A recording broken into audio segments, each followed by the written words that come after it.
Salut tout le monde, c'est Tonton Bitume. Alors aujourd'hui, on va se retrouver pour une petite revue matérielle.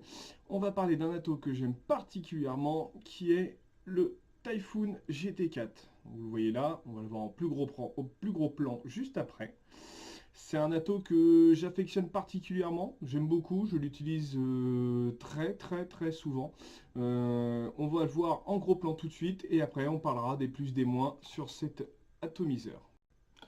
Donc nous voilà en gros plan. Je vais vous parler d'abord de la boîte. Donc la boîte c'est important. Voilà, si vous l'achetez sur internet, vous n'avez pas de souci. Sur les sites genre Pipeline, je crois qu'il est aussi sur Unicorn, il est aussi sur le petit vapoteur. Vous avez 100% de chance de recevoir un original. Quand on achète sur des groupes d'occasion comme Facebook et compagnie, on n'est jamais moins sûr. La boîte, ça va vous permettre de savoir si c'est vraiment un original. La boîte du clone, elle n'est pas du tout comme ça. Là, c'est vraiment la boîte de l'original. Vous la recevez, elle est comme ceci. Vous avez le logo Sumo Coaster au-dessus. Vous avez le logo Typhoon en dessous. Donc vraiment important d'avoir ces boîtes. Dedans, qu'est-ce qu'on va y trouver? On y trouve l'atto. Bon, là, il est ici. Hein, forcément, je l'ai retiré de sa boîte pour la revue, puis pour l'avoir testé aussi avant. Dedans, qu'est-ce qu'on trouve? On a la notice. Alors la notice anglais, allemand, on nous a oublié les français. Hein, bon, tant pis, après on s'en débrouille. On a aussi voilà, le petit scratch code pour vérifier que c'est bien original. Donc en dessous, vous avez toutes les indications pour pouvoir aller vérifier. Hop, et on a aussi un petit paquet de spares. Donc on va retrouver des vis, une petite clé Allen, on a aussi des joints. Il aurait été sympa d'avoir un Pyrex, mais bon, il est bien protégé, donc qu'il casse, c'est assez rare. Hop, je remets ça de côté. Maintenant, nous allons voir l'atto. L'atto en lui-même. Donc, comme on peut voir, on parlait du Pyrex qui est difficile à casser. Évidemment, il y a une grosse partie métallique tout autour. Donc, à casser, ouais, voilà, je pense que ça va être compliqué. Faut y aller, à mon avis, il faut une bonne chute. Après, on n'est jamais à l'abri. De toute façon, on peut retrouver sur différents sites le Pyrex et même si on abîme cette partie-là métallique, on la retrouve aussi sur le net, sur différents sites internet. Vous allez pouvoir aussi trouver cette partie-là métallique avec des fenêtres bien plus grandes parce que pour pouvoir plus facilement contrôler ce qui vous reste en liquide dans l'atto. Voilà. Au niveau des airflows, il se situe ici. On en a un de chaque côté avec la possibilité, donc là voilà, hop, voilà, là j'en ai un d'ouvert de ce côté-là. Alors vous allez le voir ici. Et j'en ai un d'ouvert de l'autre côté. Il y a une possibilité pour avoir qu'un seul ouvert. Voilà. Là j'en ai un d'ouvert et les deux autres sont fermés. Donc si on veut une vape un peu plus restrictive. On n'est pas encore sur du MTL ou sinon il faudrait fermer avec un airflow, avec une petite arrivée, avec un trou comme ça. Là on serait plus sur une vape MTL. Après, on va voir l'intérieur. Donc, au niveau du plateau, le plateau, il se présente comme ceci. Donc là, on va mieux le voir. Vous avez les arrivées d'air. Donc, vous en avez, hop, 3 ici. Donc là, on en a 3 là. Et on en a 3 là. La petite partie qui se trouve ici, là, du deck, elle se démonte en dévissant en dessous. Vous pouvez récupérer cette partie-là. Ça va être plus pour les amateurs vraiment de MTL ou à côté, en option toujours, on peut retrouver une pièce comme ça avec une seule arrivée. Donc, c'est-à-dire que vous aurez que le trou du milieu et pas les deux autres trous sur le côté. Donc, il permet d'avoir une vape encore plus serrée. Voilà. Après, sur l'atto, il se présente comme ça. Il se divise ici. On peut voir ici qu'on a des arrivées pour remplir le jus assez conséquentes. Et je peux facilement y passer tout type de fiole, assez grande comme celle-là. Voilà, vous avez ça avec ces bouchons-là qui sont assez gros. Ça rentre assez facilement pour pouvoir le remplir. Là, on revient avec le plateau. Vous allez trouver ici, là, vous voyez, une petite encoche. C'est l'arrivée, c'est le contrôle de jus. Hop, donc là, je suis ouvert. Je peux vaper avec. Si je veux, j'ai un jus qui est extra liquide, enfin beaucoup concentré en PG, un peu plus liquide, peut-être le fermer un peu plus. Et si je suis en VG, on ouvre beaucoup plus grand l'arrivée de juice. Donc c'est ce qu'on appelle le juice control. Cette pièce-là, important, on y reviendra dessus, mais quand vous vapez et que vous avez fini votre réservoir, vous voulez remplir, il faut toujours la fermer. Toujours. Vous avez une chance sur deux que ça fuit si vous ne voulez pas fermer. J'ai jamais eu de fuite avec. La seule fuite, si j'en ai eu une évidemment, hein, parce que je suis cascadeur, mais la seule fuite que j'ai eu avec, c'est parce que en le remplissant, j'avais laissé ouvert comme ceci, et du coup en refermant en haut le top cap, ça a fait pression et fuite. Donc voilà, donc vraiment pensez toujours, hop, on veut le remplir, je referme la petite pièce, donc en tournant vraiment la petite partie métallique ici, hop, ça referme, et du coup je peux remplir tranquillement et sereinement. Donc cet ato, on va le refermer vite fait, on va parler des dimensions. Donc c'est un ato qui est assez gros, qui est assez grand, on est sur du 25 mm de diamètre, donc 25 ici, et en hauteur, on est sur du 60 mm. Donc c'est un ato qui n'est pas forcément facile à placer sur des box, ce qui va des fois faire presque la taille de certaines box. Juste pour comparer, à côté d'une G-classe, vous avez la G-classe. Voilà, hop, il fait bien la moitié, pratiquement un peu plus que la moitié de la G-classe. On va passer au montage de cet ato. Donc, hop. Donc pour le monter, très très simple. On a beaucoup de possibilités de montage. Vous pouvez mettre du petit col en vous servant des deux vis centrales, ou sinon un plus gros col en servant des pattes qui sont ici. Ça va dépendre de comment arrivent vos pattes. Si elles arrivent de ce côté-là, hop, on peut utiliser ces deux-là, ou sinon de l'autre côté.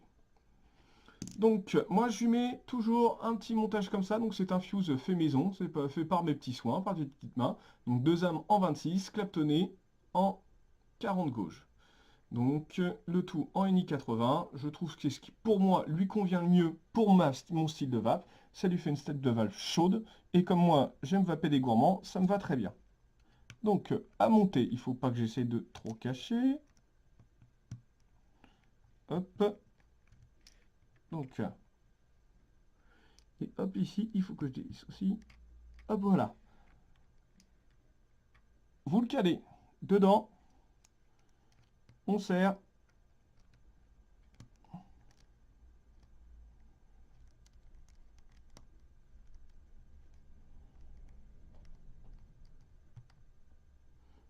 Voilà, pas plus compliqué que ça. Il est dedans, il est calé, il est au milieu, vous pouvez le voir. On est bien. Je vais resserrer les petites vis là qui ne servent pas, que j'avais desserrées juste avant.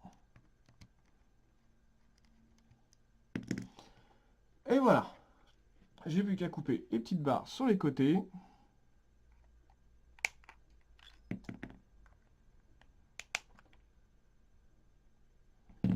Donc nous voilà avec notre ato. On va le roder tranquillement. Donc là j'ai mis à 20 watts pour le rodage.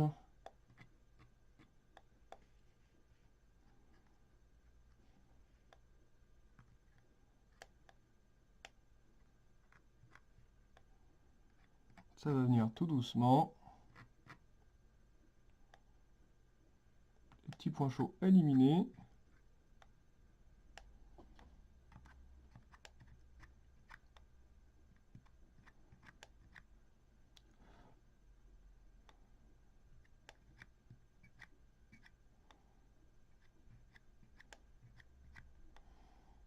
Allez, ça y va tranquillement.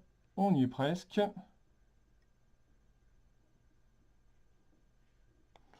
Ça commence à être bon. J'ai un dernier petit point chaud ici. Donc bien gratter, jamais trop forcer dessus.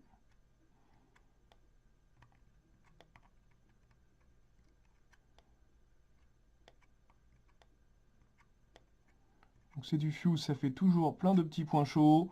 C'est facile à retirer, on se prend pas trop la tête. Et voilà.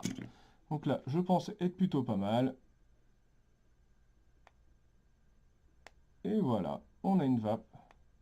On a un col qui chauffe uniformément. Donc,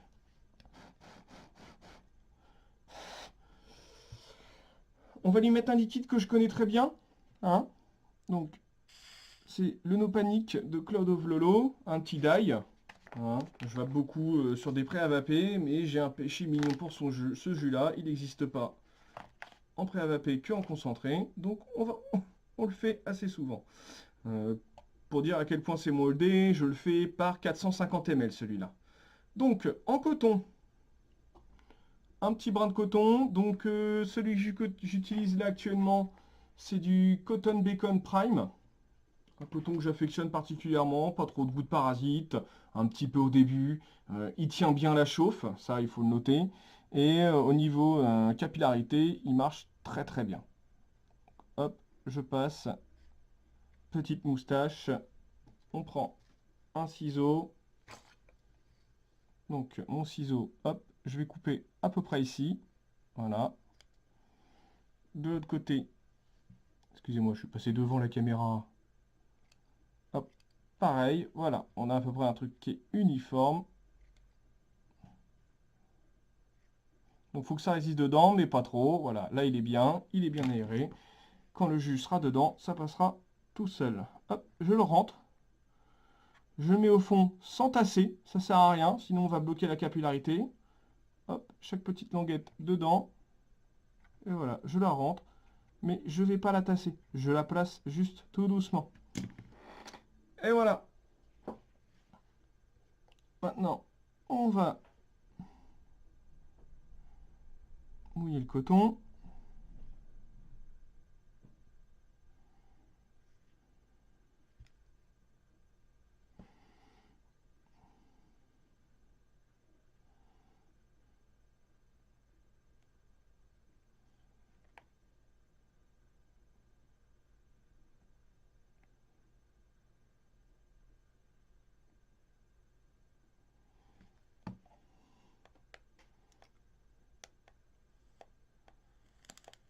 Donc, on amorce un petit peu.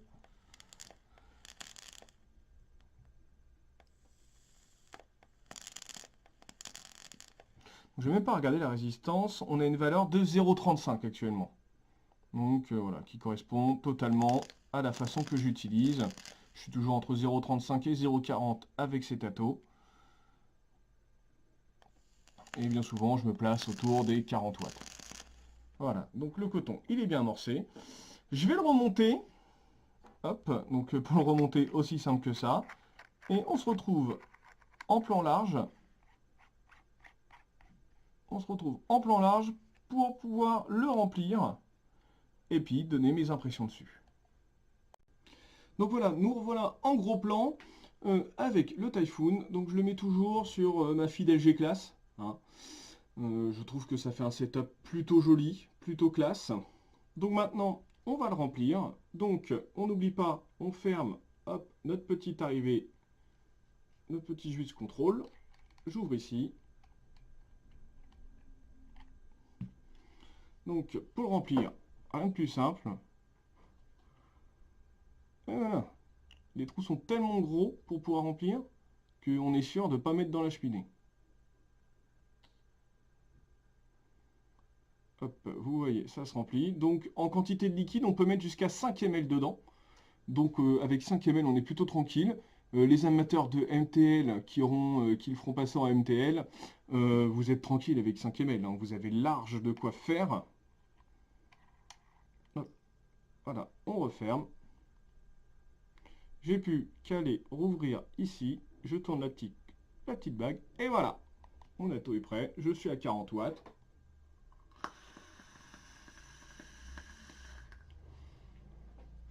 Et voilà, ça va très bien. Au niveau restitution de saveur, on est vraiment très bien, on est vraiment très proche de ce qu'apporte un dripper. Honnêtement, de tous les attos que j'ai, c'est vraiment un des meilleurs attos. Là, j'ai le Corona qui est jamais très loin, mais au niveau restitution de saveur, je le trouve très très bon. C'est un monocoil, donc vraiment fait pour ça. En termes de saveur, voilà, j'adore. Ça va pas être l'atto que je vais sortir le jour où je vais faire des gros nuages. Là, dans ces cas-là, je prends mon fidèle tube Mecha avec un petit dripper dessus, et là, on est parti pour les nuages. Après, en termes de production de vapeur, on reste très correct. Hein.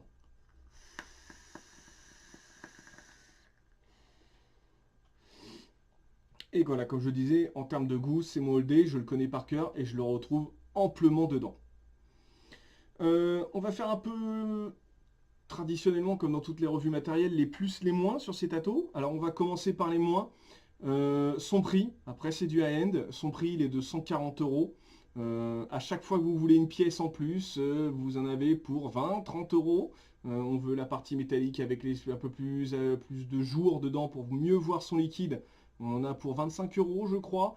Vous voulez la pièce pour le passer en MTL, ça va être aussi dans ces prix-là. Donc c'est un ato qui revient très très cher, mais après, pour ce qu'il apporte, je trouve, voilà, ça compense. Les plus, sa restitution de saveur, vraiment un kiff.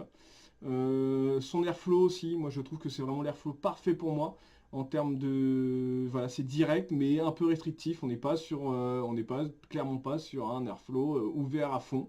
Voilà, c'est reste un peu serré.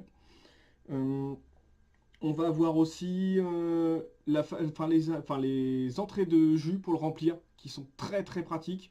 Moi j'ouvre des fois juste un petit peu, je passe la fiole et hop ça remplit tout seul. Honnêtement, très très bon ato. Si vous avez les moyens, voilà, bon après, voilà, comme je disais, le prix 145, 140 euros.